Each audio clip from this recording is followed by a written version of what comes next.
Hello students, आज हम लोग न्यूटन सेकेंड लॉ के बारे में पढ़ेंगे। पिछले दिन हम लोग फर्स्ट लॉ के बारे में डिस्कस कर चुके हैं। कई सारा कॉन्सेप्ट वहाँ पे हम लोग पढ़ चुके हैं। आज सेकेंड लॉ के बारे में पढ़ेंगे।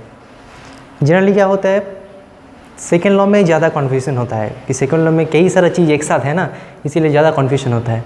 तो इसको हम लोग डिटेल में पढ़ेंगे सिस्टमेटिक वे में, ठीक है। पहले हम लोग क्या करेंगे, उसको स्टेटमेंट पढ़ लेते हैं, उसके बाद उसके अंदर क्या क्या टर्म है वो देख लेंगे और वो टर्म समझेंगे पहले, उसके बाद फिर वापस लॉ में आएंगे, फिर उसके एनालाइज करेंगे, ठीक है। तो यहाँ पे देखो, the rate of change of momentum. Rate of change, a term का मतलब क्या है, कई सारा चीज़ है, इसको नोट करते जाओ। Rate of change, rate of change का मतलब क्या होता है, कोई भी चीज़ टाइम के रेस्पेक्ट में कितना तेज़ी से चेंज हो रहा है वो है रेट ऑफ चेंज। जैसे कि rate of change of velocity क्या होगा, एक्सेलरेशन, मतलब पर यूनिट टाइम में वेलोसिटी कैसे चेंज हो रहा है। Rate of change of distance, पर यूनिट टाइम में डिस्टेंस कैसे चेंज हो रहा है, ठीक है, distance by time. Rate of change मतलब कितना तेज़ी से वो चेंज हो रहा है, मतलब वो चीज़ डिवाइडेड बाय टाइम करना पड़ेगा, तभी जाकर रेट ऑफ चेंज ऑफ मिलेगा। Rate of change of distance निकाल रहे हो तो डिस्टेंस बाय टाइम करना पड़ेगा, समझ आ रहे हो, पर सेकेंड में कितना चेंज हो रहा है। सेकेंड चीज़ है मोमेंटम, इसको हम लोग समझेंगे। और बाकी चीज़ क्या है, is proportional to the force. Force तो हम लोग पता है, फर्स्ट लॉ से हम लोग पढ़ चुके हैं ऑन इट, ओके। इतना दूर तक हम लोग पहले समझेंगे, उसके बाद नेक्स्ट में जाएंगे। तो पहले हम लोग से समझ गया कि रेट ऑफ चेंज क्या होता है। अब समझते हैं कि मोमेंटम क्या होता है। मोमेंटम एक बहुत ही इंपॉर्टेंट चीज़ है जो कि समझना बहुत ज़रूरी है। मोमेंटम अगर हम लोग नहीं समझेंगे तो न्यूटन्स लॉ भी नहीं समझ सकते हैं। मोमेंटम क्या है समझे। मान लेते हैं कि एक एग्जांपल लेते हैं। मान लेते हैं कि तुम यहाँ पे खड़ा हुआ हो, वहाँ से हम बताया कि दूर से एक चीज़ आ रहा है तुम्हारे ओर, ठीक है, 100 किलोमीटर पर आवर में, इस पर आवर स्पीड में एक चीज़ तुम्हारे ओर आ रहा है। अब इसमें क्या होगा, तुम वहाँ पे खड़े रहोगे या फिर वहाँ से भाग जाओगे। तो तुम बोलोगे कि वहाँ से भाग जाएंगे, 100 किलोमीटर पर आवर, इतना ज़्यादा स्पीड अगर आ रहा है मतलब वो तो खतरे की बात है, हमको भागना ही पड़ेगा। लेकिन जब तुम आंसर दे दिए, उसके बाद मैं बोलूँगी कि वो मॉस्किटो आ रहा था, मक्खी आ रहा था, तो क्या तुम भागोगे, नहीं भागोगे। लेकिन अगर हम बताएंगे कि एक बड़ा सा व्हीकल आ रहा है, ट्रक आ रहा है, तो तुम वहाँ से भाग जाओगे। एक बाइक आ रहा है तो तुम वहाँ से भाग जाओगे। तो हम जब बोला कि मक्खी आ रहा है तो तुम नहीं भागोगे, फिर ट्रक बोला तो तुम भागोगे। तो इसमें क्या डिफरेंस क्या है, इसको समझना ज़रूरी है। दोनों का स्पीड 100 किलोमीटर पर आवर है, लेकिन दोनों का इफेक्ट अलग अलग है। 100 किलोमीटर पर आवर में आने वाला मक्खी और 100 किलोमीटर पर आवर में आने वाला ट्रक, व्हीकल्स, उन दोनों का बीच का जो इफेक्ट है वो अलग अलग है, ठीक है। दोनों अलग अलग चीज़ अलग अलग इफेक्ट करेगा, ठीक है। हम लोग को पता है कि जिसका वेलोसिटी ज़्यादा है उसका एनर्जी ज़्यादा है। यहाँ पे तो वेलोसिटी सेम है, तो एनर्जी में डिफरेंस क्यों आ रहा है, क्या डिफरेंस है दोनों में, एक चीज़ का डिफरेंस है, दोनों का मास अलग अलग है। मक्खी का मास बहुत कम है, on the other hand truck के मास ज़्यादा है। मतलब मास अगर ज़्यादा हो जाए तो उसमें क्या आ जाता है, काम करने का जो एबिलिटी है वो बढ़ जाता है, मतलब उसका इफेक्ट क्या होगा, ज़्यादा होगा, ठीक है। तो मास के डिफरेंस की वजह से अलग अलग इफेक्ट हो रहा है। इसका मतलब क्या है, किसी भी जो मोशन है, मोशन का इफेक्ट कितना ज़्यादा होगा वो किसके साथ रिलेटेड है, मास के साथ प्रोपोर्शनल है। मतलब जिसका जितना ज़्यादा मास होगा उतना इफेक्ट ज़्यादा होगा, ओके। सो इफेक्ट जो हो रहा है, इफेक्ट प्रोपोर्शनल टू मास, मास के साथ प्रोपोर्शनल है। मास जितना ज़्यादा होगा इफेक्ट उतना ही ज़्यादा होगा। अगर सबके वेलोसिटी सेम है तो हम वेलोसिटी में कोई बदलाव नहीं कर रहे, वेलोसिटी सबका सेम, लेकिन इफेक्ट अलग अलग हो रहा है, क्यों, मास की वजह से।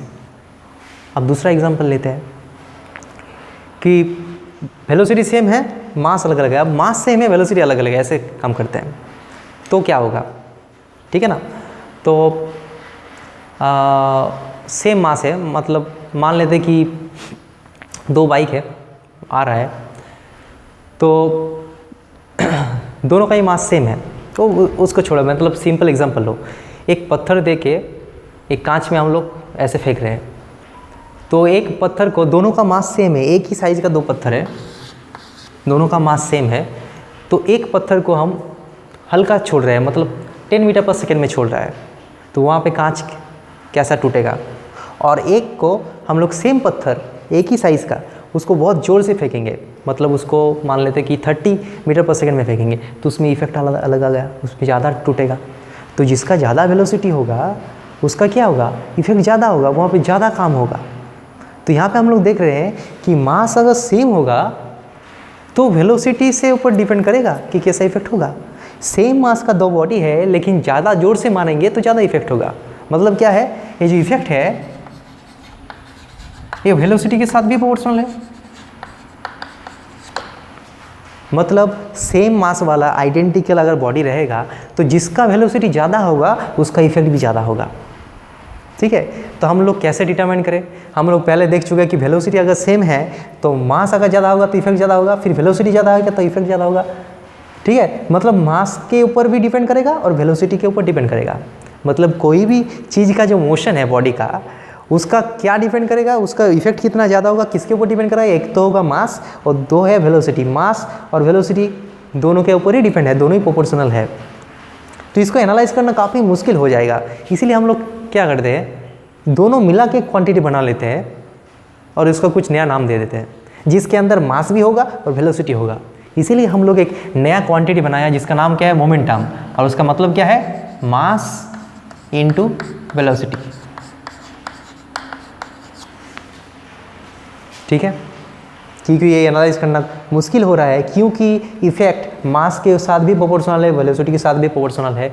तो ऐसा कुछ क्वांटिटी बनाना जाए जो मास के साथ भी प्रोपोर्शनल है, वेलोसिटी के साथ भी प्रोपोर्शनल है। वो क्वांटिटी क्या होना चाहिए, मोमेंटम, मास टाइम वेलोसिटी। उसके अंदर क्या है, मास भी है, वेलोसिटी भी है। तो अब हम लोग इफेक्ट कैलकुलेट करने के लिए अलग से नहीं बोलेंगे कि इसका मास ज़्यादा है कि इसका वेलोसिटी है, हम लोग डायरेक्ट बोलेंगे कि उसका मोमेंटम क्या है। जिसका मोमेंटम ज़्यादा है उसका इफेक्ट ज़्यादा होगा, जिसका मोमेंटम कम है उसका इफेक्ट कम होगा। ठीक है, जैसा कि यहाँ पे एक एग्जांपल लेते हैं कि एक ट्रेन है, तो ट्रेन क्या है, इसका मास बहुत ज़्यादा है लेकिन क्या है, इसका वेलोसिटी बहुत कम है, लेकिन तो भी ये क्या कर सकता है, बहुत कुछ कर सकता है। जो भी रेलवे ट्रैक में आएगा उसको उठा के फेंक देगा। क्यों, क्योंकि इसका वेलोसिटी कम है तो भी, हाँ इसका वेलोसिटी कम होगा तो होगा, लेकिन इसका मास ज़्यादा है। तो मास और वेलोसिटी मिला के जो मोमेंटम बन रहा है m इंटू वी, तो इसका वेलोसिटी कम है लेकिन मास इतना ज़्यादा है कि दोनों मिला के ये मोमेंटम है वो ज़्यादा हो गया। अब हम लोग क्या देखेंगे, हम तो मोमेंटम देख रहे हैं ना, मोमेंटम ज़्यादा होना चाहिए, मतलब मास और वेलोसिटी का प्रोडक्ट ज़्यादा होना चाहिए। कैसे वो ज़्यादा होगा वो इंपॉर्टेंट नहीं है। हो सकता है कि मास बहुत ज़्यादा है, वेलोसिटी कम है, लेकिन मास से वो मेकअप हो जाए, या ये भी हो सकता है कि मास कम है लेकिन वेलोसिटी इतना ज़्यादा है कि दोनों मिला के मोमेंटम ज़्यादा हो गया। ठीक है, तो इफेक्ट किसके ऊपर डिपेंड करेगा, मोमेंटम के ऊपर डिपेंड करेगा। और एक एग्जांपल लेते हैं कि बुलेट का मास कितना है, बहुत कम, 20 ग्राम, लेकिन इतना इसका वेलोसिटी इतना ज़्यादा है कि बहुत ज़्यादा इफेक्टिव हो जाता है। तो यहाँ पे हम लोग नहीं बोलेंगे कि इसका मास कम है कि वेलोसिटी ज़्यादा, हम बोलेंगे कि इसका मोमेंटम ज़्यादा है। कैसे ज़्यादा है वो देखने की ज़रूरत नहीं है, वेलोसिटी बहुत ज़्यादा है, जो मास की जो कमी है वो वेलोसिटी में मेकअप कर दिया, मतलब दोनों मिला के मोमेंटम ज़्यादा हो गया। तो जिसका मोमेंटम ज़्यादा है उसका इफेक्ट ज़्यादा होगा। ठीक है, जैसे कि एक क्रिकेट मैच चल रहा है ना, तो उसमें क्या होता है कि हम लोग बोलते हैं कि अब बैट्समैन ने मोमेंटम पकड़ लिया है। मोमेंटम का मतलब क्या होता है, मतलब मोमेंटम का जो मीनिंग होता है वहाँ पे अलग मीनिंग है हालांकि, लेकिन वो उसका मीनिंग वही है, मतलब उसका इफेक्ट कितना ज़्यादा है। तो उसका मोमेंटम जितना ज़्यादा होगा इफेक्ट उतना ही ज़्यादा होगा। तो मोमेंटम समझ लिए, रेट ऑफ चेंज समझ लिए। अब हम लोग क्या करते हैं कि इसको समझते कि rate of change of momentum is proportional to the force. अब देखो मोमेंटम के अंदर क्या है, मास है और क्या है, वेलोसिटी है। क्या है, मास और वेलोसिटी है, मास और वेलोसिटी है। तो अगर हम लोग बाहर से एक बॉडी है, मान लेते कि यहाँ पे एक बॉडी है, तो इसको हम बाहर से ऐसे फोर्स लगाएंगे तो क्या होगा, बॉडी मूव करेगा। अभी ये क्या है, रेस्ट में है, मतलब फोर्स लगाएंगे तो ये मूव करेगा। तो ये जो मूव कर रहा है तो उसमें क्या मोशन में बदलाव आया कि नहीं आया, पहले वेलोसिटी 0 था, उसके बाद कुछ वेलोसिटी गेन किया, मतलब क्या हुआ, वेलोसिटी में बदलाव आया, वेलोसिटी में चेंज आया, मतलब उसमें क्या आया, एक्सेलरेशन आया। तो मतलब उसमें वेलोसिटी में जो चेंज आया उसके लिए किस में चेंज आएगा, मोमेंटम में चेंज आएगा कि नहीं आएगा। देखो मास जो होता है ना फिक्स्ड होता है, मास में कुछ चेंज नहीं आता है, क्योंकि मोमेंटम के अंदर m इंटू वी है तो मास तो फिक्स्ड है। तो इसका जो मोमेंटम में बदलाव आएगा वो किसके ऊपर डिपेंड करेगा, पूरा पूरी v के ऊपर डिपेंड करेगा। क्योंकि हम लोग अगर बाहर से फोर्स लगाएंगे तो क्या चेंज होगा, v चेंज होगा। अगर v चेंज होगा तो क्या चेंज होगा, मोमेंटम चेंज होगा। तो हम लोग डायरेक्टली बोल सकते हैं कि बाहर से फोर्स लगाने से क्या चेंज होता है, मोमेंटम चेंज होता है। और जितना ज़्यादा फोर्स लगाएंगे उतना ही तेज़ी से चेंज होगा। अगर हम लोग थोड़ा सा लगाएंगे तो इसमें वेलोसिटी में थोड़ा सा बदलाव आएगा, मतलब मोमेंटम में थोड़ा सा बदलाव आएगा। अगर हम लोग जोर से फोर्स लगाएंगे तो वो बहुत जल्दी बदलाव आएगा, मतलब बदलाव तो आ रहा है लेकिन कितना जल्दी आ रहा है वो इंपॉर्टेंट है। यहाँ पर रेट ऑफ चेंज होगा ना, तो जितना ज़्यादा हम फोर्स लगाएंगे बदलाव उतना ही तेज़ी से होगा। समझ में आया कि नहीं है यार? इसमें मोमेंटम में चेंज आ रहा है कि नहीं यार? अगर हम लोग इसको हिट करेंगे इस मोमेंटम में चेंज आ रहा है, किसके वजह से, बाहर से फोर्स लगाने के वजह से। तो मोमेंटम में कितना तेज़ी से चेंज आएगा वो किसके साथ प्रोपोर्शनल होना चाहिए, फोर्स के साथ होना चाहिए। इसमें तो रियल लाइफ में तो ऐसे होता है। तो क्या होगा, rate of change of momentum कितना तेज़ी से बदलेगा is proportional to the force applied on it, force के साथ प्रोपोर्शनल होगा। समझ में आ गया, very simple. And this change take place along the direction of force, और ये जो चेंज होगा वो डायरेक्शन ऑफ फोर्स के अलोंग होगा। अगर हम लोग इसको इधर मार रहे हैं तो चेंज तो इधर नहीं होगा ना, इधर ही होगा। तो वो तो रियल लाइफ में तो हम देख सकते हैं ना, जिधर हम फोर्स लगाएंगे उधर ही चेंज होगा। ओके, तो यह Newton second law, rate of change of momentum is proportional to force and changes take place along the direction of force. Very simple. Okay, अगर कोई इतना दूर लिख देगा rate of change of momentum is proportional to the force applied on it, तो भी उसको marks मिलेगा, क्योंकि वही ओरिजिनल कॉन्सेप्ट है। अब हम लोग क्या करेंगे, ये जो मोमेंटम का चेंज है उसको मतलब थोड़ा सा मैथमेटिकली हम देखेंगे। देखते हैं मैथमेटिकली।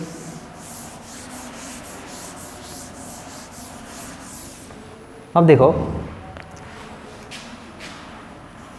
कि एक बॉडी है, यहाँ पे एक बॉडी है, सरफेस के ऊपर रखा हुआ है एक बॉडी, थोड़ा बड़ा करके करते हैं, एक बॉडी है। इसका वेलोसिटी कितना है, इसका वेलोसिटी u है। यहाँ पे फोर्स लगाने के बाद इस समय वेलोसिटी में क्या हो जाएगा, बदलाव हो जाएगा, वेलोसिटी बढ़ जाएगा, क्या हो जाएगा, v हो जाएगा। होगा कि नहीं होगा?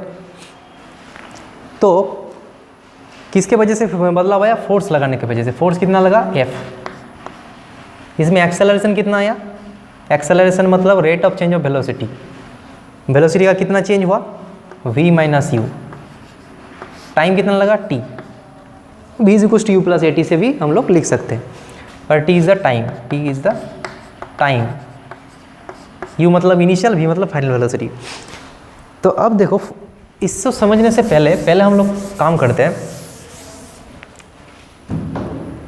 ए वाला एक्सप्रेशन लिखते हैं। क्या बोला कि रेट ऑफ चेंज जो है in momentum is proportional to force. तो हम लोग लिख सकते हैं rate of change of momentum मतलब change in momentum per unit time. Change कितना हुआ बोलो, तो हम लोग लिख सकते हैं कि P2 minus P1 by T।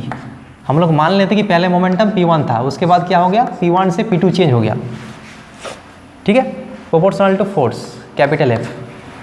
अब P2 की जगह क्या लिख सकते बोलो, पहले मोमेंटम क्या था, मास टाइम वेलोसिटी, फाइनल क्या है, m into v, initial m into u. तो इसके जगह हम लोग लिख सकते हैं m इंटू वी, मास में तो कोई बदलाव नहीं आ रहा ना, तो mass into final velocity is gives us final momentum, mass into initial velocity gives us initial momentum, ठीक है। अब देखो इसको क्या कर सकते हैं, m अगर कॉमन ले लेंगे तो हो जाएगा v minus u by t proportional to force. इसमें कि इसका वैल्यू क्या है, a है कि नहीं है, a is equal to v minus u by t. तो इसके जगह हम a में डाल सकते हैं, ये आ गया। तो क्या आ गया यहाँ पे आ गया कि m a proportional to force. उल्टा करके भी लिख सकते हैं, ये तो प्रोपोर्शनल की रूल है, क्योंकि x प्रोपोर्शनल टू y है तो y प्रोपोर्शनल टू है। अब इसको प्रोपोर्शनल हटाने के लिए क्या करना पड़ता है, ये जो प्रोपोर्शनल साइन है उसको हटाने के लिए क्या करना पड़ता है, एक कांस्टेंट टर्म लाना पड़ता है KMA, तभी जाके यहाँ पे इक्वल टू साइन हम दे पाएंगे। अब K का वैल्यू क्या होगा, अब देखो यहाँ पे जो लॉ बना था ना, उस वक्त क्या था, फोर्स का यूनिट के बारे में पता नहीं था। जैसे कि मान लेते कि कोई एक बॉडी है, मान लेते कि इसका बॉडी का मास है 7 kg, तो 7 kg बाद में आया कि 1 kg पहले आया, 1 kg पहले आया। पहले हमको किसी भी चीज़ को 7 kg बताने से पहले हमको पता होना चाहिए कि 1 kg क्या होता है। 1 kg हम लोग जब मेज़र करते हैं तो यूनिट मास क्या होता है वो पहले पता होना चाहिए। उसके बाद 7 kg मतलब वो जो यूनिट मास होता है 1 kg उसका 7 गुना है। तो फोर्स का यूनिट क्या है वो हम लोगों को पता नहीं था, तो उस वक्त क्या किया, एक डेफिनेशन दिया गया कि यूनिट फोर्स क्या है। यूनिट फोर्स वो बोला कि जो एक्सेलरेशन है, एक्सेलरेशन प्रोड्यूस करने के लिए क्या चाहिए, बाहर से फोर्स लगाना पड़ता है। तो वहाँ पे बोला गया कि यूनिट मास में देखो, अगर हम लोग क्या करेंगे, अगर m के जगह 1 बैठाएंगे और a के जगह 1 बैठाएंगे तो f के जगह क्या आएगा, मतलब यूनिट मास में यूनिट एक्सेलरेशन क्रिएट करने के लिए, उसमें यूनिट एक्सेलरेशन क्रिएट करने के लिए बाहर से जितना फोर्स लगाना पड़ेगा वही तो है constant unit force, sorry F equal to क्या हो जाएगा 1 होगा। ऐसा डेफिनेशन दिया गया कि m इक्वल टू 1 के लिए अगर हम लोग a इक्वल टू 1 करना है तो f इक्वल टू 1 लगाना है, वो है यूनिट फोर्स। ठीक है, एक यूनिट फोर्स कितना है, यूनिट मास में यूनिट एक्सेलरेशन क्रिएट करने के लिए जितना फोर्स लगाना पड़ता है वो है यूनिट फोर्स। तो m equal to a equal to तब f इक्वल टू a 1 होता है। तो अगर हम लोग इसको बैठा देंगे तो क्या हो जाएगा, 1 is equal to k into 1 into 1, माना k का वैल्यू क्या आ जाएगा 1, मतलब जो मैथमेटिकली फॉर्म है वो क्या आ गया, f equal to k m था, k की जगह 1 बैठा देंगे तो क्या हो जाएगा m a। तो a हो गया, इसको नोट डाउन करना है, a क्या है, ये न्यूटन्स लॉ का मैथमेटिकली फॉर्म है। ठीक है, इसको हम लोग ऐसे लिख सकते हैं, क्या लिख सकते हैं, mathematically form of Newton's law.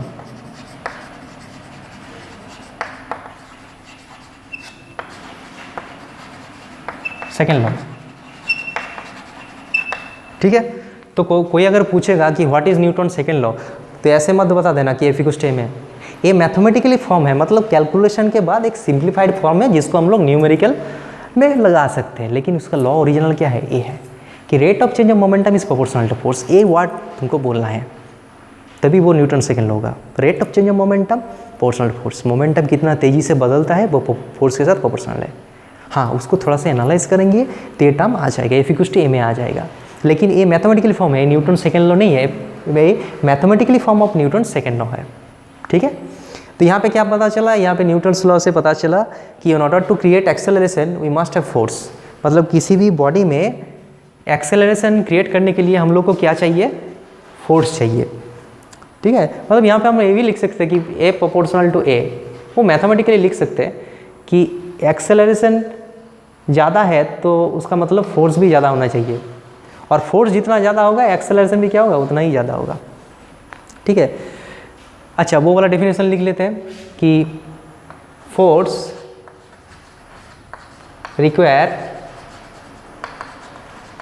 To create unit acceleration in unit mass is called unit force। Unit mass में यूनिट एक्सेलरेशन क्रिएट करने के लिए जितना फोर्स लगता है वो है यूनिट फोर्स। ठीक है, तो उसके हिसाब से कर देंगे तो k इक्वल टू 1 हो जाएगा और f इक्वल टू m में आ जाएगा। So this is the Newton's second law of motion. Newton's law तो पढ़ लिए सेकेंड लॉ, तो उसके ऊपर एक प्रॉब्लम भी सॉल्व कर लेते हैं तो ज़्यादा क्लियर हो जाएगा। A body of mass 2 kg is moving with velocity 10 metre per second. एक बॉडी है जिसका मास है 2 kg और वो 10 मीटर पर सेकेंड में जा रहा है। ठीक है, जब भी कन्फ्यूजन होगा तो उसको क्या करना, डायग्राम बना लेना। ठीक है, 2 kg का एक बॉडी है, 10 मीटर पर सेकेंड में जा रहा है, आराम से जा रहा है। Due to application of external force its velocity changes to 20 metre per second. बाहर से फोर्स लगाने के वजह से इसका जो वेलोसिटी है उसमें बदलाव आया और वेलोसिटी क्या हुआ, बढ़ गया है, 20 मीटर पर सेकेंड हो गया इन 5 सेकेंड। और उसमें बदलाव आने के लिए कितना सेकेंड टाइम लगा, 5 सेकेंड। 5 सेकेंड बाद क्या हुआ, ऑब्वियसली वो आगे चला जाएगा, तो उसका वेलोसिटी क्या हो गया, 20 मीटर पर सेकेंड हुआ। और टाइम कितना लगा यहाँ पे, 5 सेकेंड। बाहर से फोर्स लगाने के वजह से इसमें वेलोसिटी में चेंज आया है, 10 मीटर से 20 मीटर हो गया है और कितना टाइम लगा 5 सेकेंड। तो यहाँ पे फोर्स का वैल्यू कैलकुलेट करना है, ठीक है। तो हम लोग को पता है कि फोर्स का वैल्यू क्या होता है, फोर्स का वैल्यू होता है m times a, mass time accelerations. तो मास दिया है क्या, हाँ मास तो दिया हुआ है, एक्सेलरेशन है क्या, नहीं है, तो उसको पहले कैलकुलेट करना पड़ेगा। तो हम लोग क्या करेंगे, एक्सेलरेशन कैलकुलेट करेंगे। तो कौन सा फॉर्मूला लगाएंगे, मोशन का फॉर्मूला, क्योंकि यहाँ पे वेलोसिटी में बदलाव आ रहे हैं और यहाँ पे टाइम के साथ दिया हुआ है। सो वेलोसिटी वर्सेस टाइम जो रिलेशन है वो लगाना है, मतलब v = u + at, क्योंकि एक्सेलरेशन है तो प्लस। v मतलब क्या 20, u मतलब 10, a मतलब कैलकुलेट करना है और t मतलब 5। तो यहाँ पे हो जाएगा 5a बराबर 20 - 10 मतलब 10। सो a बराबर 2 मीटर पर सेकेंड स्क्वायर। ये हो गया एक्सेलरेशन की वैल्यू। यहाँ पे लिख देते हैं मास 2 kg और यहाँ पे 2 मतलब हो गया 4, ठीक है। फोर्स का यूनिट क्या होता है, न्यूटन होता है, पता है कि नहीं पता है। देखो ये जो न्यूटन हम बोलते हैं ना, वो तो हम शॉर्ट फॉर्म है, लेकिन उसके अंदर क्या है वो पता होना जरूरी है। देखो फोर्स का यूनिट क्या होगा, F = क्या होता है, m × a होता है। तो हम लोग को m का यूनिट पता है, a का यूनिट पता है, तो फोर्स का यूनिट का हम लोग इजीली कैलकुलेट कर सकते हैं। उसको बैठा देंगे यहाँ से, हो जाएगा। तो कैलकुलेट करो, F = m है, तो F का यूनिट क्या होगा बोलो, m का यूनिट क्या है, किलोग्राम है कि नहीं है, किलोग्राम। m का यूनिट क्या है, किलोग्राम, ऐसा सिस्टम में। और एक्सेलरेशन का यूनिट क्या है, मीटर पर सेकेंड स्क्वायर। इसको ऐसे भी लिख सकते हो, kilogram metre per second square, ऐसे भी लिख सकते हो, एक ही बात है। तो ए पूरा चीज़ क्या हो गया, फोर्स का यूनिट हो गया। तो फोर्स का यूनिट क्या है, kilogram metre per second square. अगर किसी को याद नहीं है कि न्यूटन था कि कुछ था, तो कोई अगर ए भी लिखेगा ना कि F = m है, उसको दिमाग लगाना पड़ेगा कि F = m है, तो m और a का यूनिट पता है, तो kilogram metre per second square, तो वही फोर्स का यूनिट है, ठीक है। अब क्या कहते हैं, इतना बड़ा है ना, तो इसका एक शॉर्टकट नाम है, क्या है, न्यूटन। शॉर्ट में हम लोग क्या लिखते हैं, कैपिटल N लिखते हैं। तो ये जो कैपिटल N लिखते हैं हम लोग n बोल देते हैं, नहीं न्यूटन। उसके अंदर क्या है, kilogram metre per second square, इसको याद रखना जरूरी है।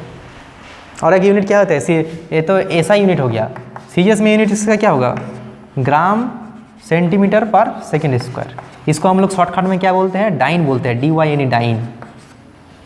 तो हम लोग के शॉर्टकट में DYN लिखते हैं, ओरिजिनल क्या है, डाइन है, ठीक है। तो ये जो न्यूटन है और डाइन है, इन दोनों का बीच में क्या रिलेशन है, ये हम लोग फाइंड कर सकते हैं क्या। मतलब अगर पूछा जाए कि 1 न्यूटन बराबर हाउ मच डाइन, तो हम लोग क्या करेंगे, मान लेते हैं कि प्रॉब्लम में डाइन में दिया है, तो उसको न्यूटन में कन्वर्ट करना पड़ेगा, क्योंकि हम लोग को पता है कि 1 किलोग्राम = 1000 ग्राम। तो हम लोग कन्वर्सन कर सकते हैं। अगर दोनों यूनिट के बीच में रिलेशन पता होगा तभी जाके हम 1 यूनिट से अगले यूनिट जा सकते हैं, या फिर नहीं जा सकते। तो इसको क्या कर सकते हैं, देखो 1 न्यूटन मतलब क्या है, 1 kilogram metre per second square. इसको ऐसे लिखो, इसको थोड़ा सा अच्छे से लिखते हैं, kilogram metre per second square मतलब डिवाइड। किलोग्राम को ग्राम कैसे जाया जा सकता है, 1000 देके मल्टीप्लाई, तो 1000 ग्राम हो गया। ये जो चीज़ है केजी को हम लोग क्या लिखे, instead of kg we can write 1000 gram, instead of metre we can write 100 centimetre, और instead of second, it is not doesn't matter. कितना जीरो हुआ, 3 और 2 5, 10⁵ हो गया gram centimetre per second square. तो gram centimetre per second square, ये जो चीज़ है वो क्या है, डाइन है कि नहीं है। तो इस वजह हम डाइन बढ़ा देते हैं। तो क्या है यार, 1 Newton = how much dyne, 10⁵ dyne. So 1 Newton = 10⁵ dine.